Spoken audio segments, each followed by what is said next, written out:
टिक news. नमस्कार, आपके साथ मैं हूं ऋतिक सविता। स्वागत है आपका टिक न्यूज की खास पेशकश आज की बात में हम अलग ही चर्चा करने वाले हैं, ना गुजरात की ना हिमाचल प्रदेश की, दिल्ली एमसीडी की। दिल्ली एमसीडी में कहा जा रहा है कि इस बार आम आदमी पार्टी टक्कर में है और आम आदमी पार्टी बीजेपी का 15 साल का रिकॉर्ड तोड़ देगी। रिकॉर्ड तोड़कर इस बार दिल्ली एमसीडी में डबल इंजन की सरकार काम करेगी, यानी विधानसभा में अरविंद केजरीवाल की सरकार और एमसीडी में भी केजरीवाल की सरकार। केजरीवाल स्क्वायर यावर मुद्दों पर काम करेगा, लेकिन साफ तौर पर देखा जा रहा है कि दिल्ली एमसीडी में अरविंद केजरीवाल के बड़े बड़े नेता, अखिलेश जैसे नेता फंसे घूम रहे हैं, यानी कि बड़े बड़े घोटालों में फंस गए हैं। 33 लाख का घोटाला सामने आया अखिलेश पर और उनको गिरफ्तार भी कर लिया गया है। साफ तौर पर यह भी कहा जा रहा है कि अरविंद केजरीवाल इस पर चुप्पी नहीं तोड़ रहे हैं। जहां मनीष सिसोदिया बीजेपी पर निशाना साधते रहते हैं, अब मनीष सिसोदिया क्यों नहीं बोल रहे हैं? जबकि मनीष सिसोदिया ने गुजरात पर बोल दिया है कि गुजरात में मेरे एक उम्मीदवार को कहीं ना कहीं बीजेपी ने उस पर धमकी दी है, उसको डराया है। डराने के साथ साथ उसको किडनैप किया है, क्योंकि कल वो नामांकन करता है और अगले दिन नामांकन से अपना नाम वापस ले लेता है। आखिर ऐसा क्या हुआ कि उनका जो उम्मीदवार विधायक बनने वाली रेस में आगे था वो रोने लगता है और मनीष सिसोदिया सामने मीडिया की ये बात कह देते हैं कि पूरी साजिश इस पर बीजेपी की है। बीजेपी तानाशाह हो रही है और ये तानाशाही का एग्जाम्पल है साफ तौर पर। लेकिन हम लोग बात कर रहे हैं नगर निगम चुनाव की, कि दिल्ली नगर निगम चुनाव में जहां 15 साल से बीजेपी सत्ता में काबिज है, जहां एक और बीजेपी पर भ्रष्टाचार के आरोप लगते हैं। आरोप ये लगता है कि सरकार पूरा पैसा भेजती है, लेकिन पूरा पैसा उनके पार्षद खा जाते हैं, नई नई गाड़ियां खरीद लेते हैं, अपने लिए सुख सुविधाएं देते हैं, जनता जाए कहीं भी, जनता से कुछ मतलब ही नहीं है। तो एमसीडी, दिल्ली एमसीडी का चुनाव और अरविंद केजरीवाल के ऊपर ये आरोप लगना घोटालों का, दोनों एक साथ हो रहा है। इस मुद्दे पर हमारे साथ चर्चा करने के लिए आज मौजूद है नेहा। नेहा, बहुत बहुत स्वागत है आपका। पहला सवाल नेहा मैं आपसे यही लूंगा कि आप किस तरीके से इसको देख रही हैं कि अरविंद केजरीवाल जहां एमसीडी में इस बार पूरी ताकत झोंक रहे हैं, ताकत झोंकने के साथ साथ ये भी लग रहा था कि अरविंद केजरीवाल 15 साल का बीजेपी का रिकॉर्ड तोड़ देंगे और इस बार डबल इंजन की सरकार चलाकर ही दिखा देंगे। लेकिन कल अखिलेश को देखा आपने कि अखिलेश पर यहाँ पर एक घोटाले का आरोप लग जाता है जो उनकी पार्टी के हैं, और एक बड़ा घोटाला 33 लाख का घोटाला शायद यहाँ पर ये बताया जा रहा है। इसको आप किस नजरिए से देखते हैं? क्या फिर अरविंद केजरीवाल की नैया अब डूब गई है? देखिए, बहुत बहुत धन्यवाद ऋतिक। और हम यहाँ पर बात करें दिल्ली की एमसीडी चुनाव के बारे में, तो देखिए दिल्ली की एमसीडी में अभी तक यहाँ बीजेपी थी, बीजेपी है और चल भी रही है। लेकिन देखिए बीजेपी के रहने का कोई फायदा यहाँ पर नजर नहीं आया है। दिल्ली में कोई साफ सफाई को लेकर कुछ फायदा नहीं नजर आया, ना कोई साफ सफाई नजर आती है। कूड़े के पहाड़ पर लड़ाई चल रही है, आपने देखी भी होगी। दिल्ली में 16 नए कूड़े के पहाड़ के ऊपर लड़ाई चल रही है। आपका कहना है नहीं बनेंगे, बीजेपी का कहना है बनेंगे। तो आज देखिए यहाँ पर आप कहीं दूसरे उसमें जाते हैं राज्यों में घूमने के लिए, तो वहां आपको पत्थरों के पहाड़ नजर आते हैं। लेकिन मुझे लगता है आने वाले समय में अगर एमसीडी में दोबारा भाजपा आ जाती है तो दिल्ली में कुतुब मीनार और लाल किला, इंडिया गेट देखने दुनिया नहीं आएगी, दुनिया आएगी कूड़े के पहाड़ देखने। कूड़े के पहाड़ों के नाम से फेमस हो जाएगा दिल्ली, ये क्योंकि 16 कूड़े के पहाड़ से आप समझ रहे हैं दिल्ली में कितनी गंदगी फैल सकती है।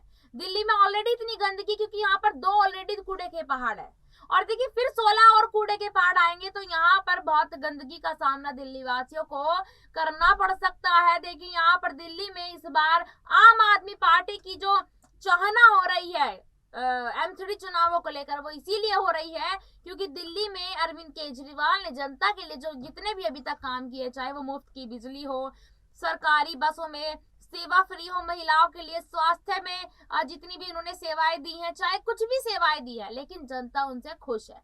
आपने यहाँ पर बात कही गुजरात में आम आदमी पार्टी के जो एक उम्मीदवार है उनके ऊपर दबाव बना गया भाजपा द्वारा। देखिए उन्होंने खुद इस बात को कबूला है कि कहीं ना कहीं उन्होंने जो अपना नामांकन पत्र वापस लिया है, यहाँ पर उन्होंने अपना पद यहाँ से हटवाने की बात कही है, यहाँ उनके ऊपर कोई दबाव बनाया गया है, तभी कोई इंसान ऐसे करता है। आपको सोचिए ना, चुनाव लड़ने का अगर किसी को मौका मिला है तो वो किसी मौके को इतनी आसानी से अपने हाथ से जाने देंगे? मैं आपकी बात करती हूँ, अगर आपको एमसीडी इलेक्शन में कहीं से किसी सीट से टिकट मिले तो क्या आप उन टिकट को वापस करवा देंगे क्या? नहीं, कोई नहीं करवाता। तो साफ इसमें साफ नजर आता है, सीधी समझी देखिए साजिश आपने ये कहा है। है, बिल्कुल आपकी बात से सहमत हूँ। आपने कूड़े के पहाड़ की बात करी, मैं पहले कूड़े के पहाड़ पर जिक्र कर देता हूँ।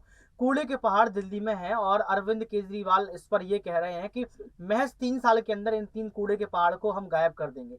आपको अगर कूड़े के पहाड़ का इतिहास बताएं तो कूड़े के पहाड़ इतने बड़े हैं जितने कुतुब मीनार की लंबाई है।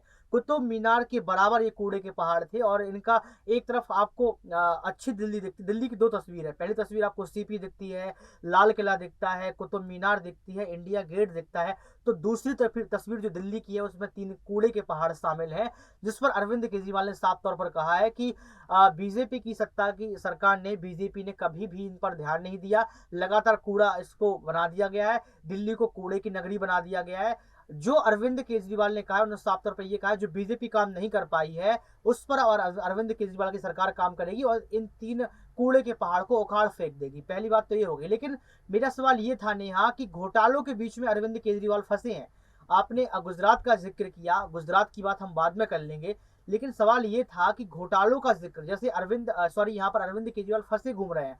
उनके नेता अखिलेश जी हैं, उन पर 33 लाख का घोटाला का यहाँ पर चार्ज लगा है कि 33 लाख का घोटाला हुआ है। साथ में एक और यहाँ पर बात खुलकर आ रही है कि कहीं ना कहीं टिकट बेचने को लेकर, कि टिकट भी बेचे गए हैं और टिकट बेचने के लेकर कई सारे घोटाले होते हुए नजर आ रहे हैं। आप इसको किस तरीके से देख रहे हैं? क्या दिल्ली में अरविंद केजरीवाल की जो डबल इंजन की सरकार की हम बात करते हैं, क्या वो बनेगी या फिर डबल इंजन की सरकार इस बार फिर गई से रही?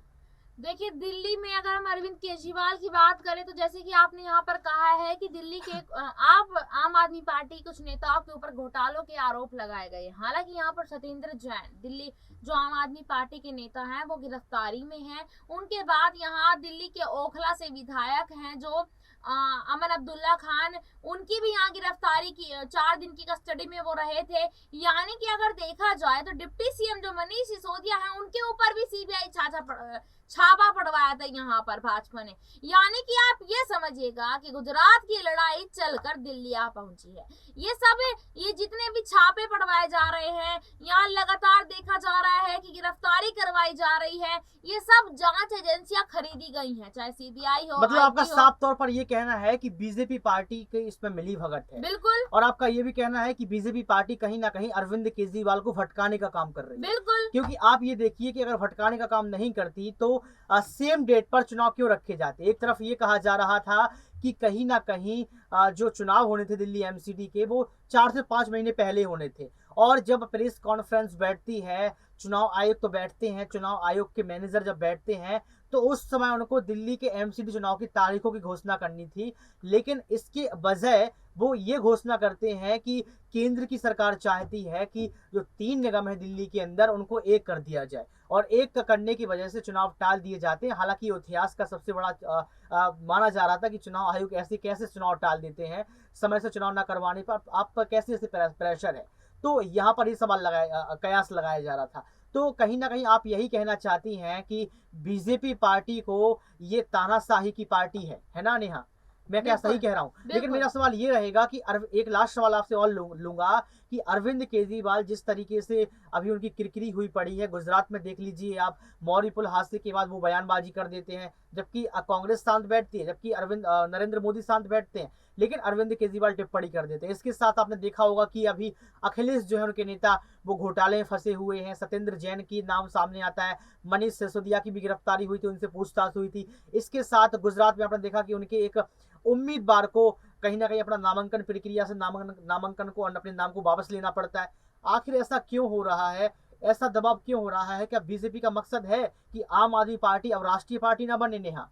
देखिए, आम आदमी पार्टी को राष्ट्रीय पार्टी बनने से वैसे तो कोई नहीं रोक सकता है। और इतना भी आपको बता दूं कि भविष्य में अरविंद केजरीवाल पीएम की कुर्सी पर भी आपको बैठते हुए नजर आएंगे, अगर वो ऐसे ही यहाँ अपनी पार्टी ईमानदारी से चलाते रहे। देखिए, राजनीति के अंदर हर पार्टी भ्रष्टाचार करती है, ऐसा नहीं है कि आम आदमी पार्टी भी नहीं करती है, लेकिन उतना नहीं जितनी दूसरी पार्टियां करती है। आम आदमी पार्टी पहले जनता का काम करती है और फिर भ्रष्टाचारी करती है, लेकिन दूसरी पार्टियां पहले भ्रष्टाचारी करती है, जब उनका पेट उस भ्रष्टाचार से भर जाता है तब वो बचा कुछ जनता के लिए काम करती है। देखिए साफ तौर पर नेहा ने अपनी बात रखी है और नेहा निष्पक्ष पत्रकार है, अपनी बात खुलकर रखती है, जैसा उनको अच्छा लगता है साफ तौर पर वो बोलती हैं। लेकिन एक सवाल मैं आपसे लूंगा जाते जाते कि आप मुझे बताइए, क्या अरविंद केजरीवाल सच में फंस गए हैं? क्या अरविंद केजरीवाल अब गुजरात नहीं जीत पाएंगे और एमसीडी उनके हाथ से गई?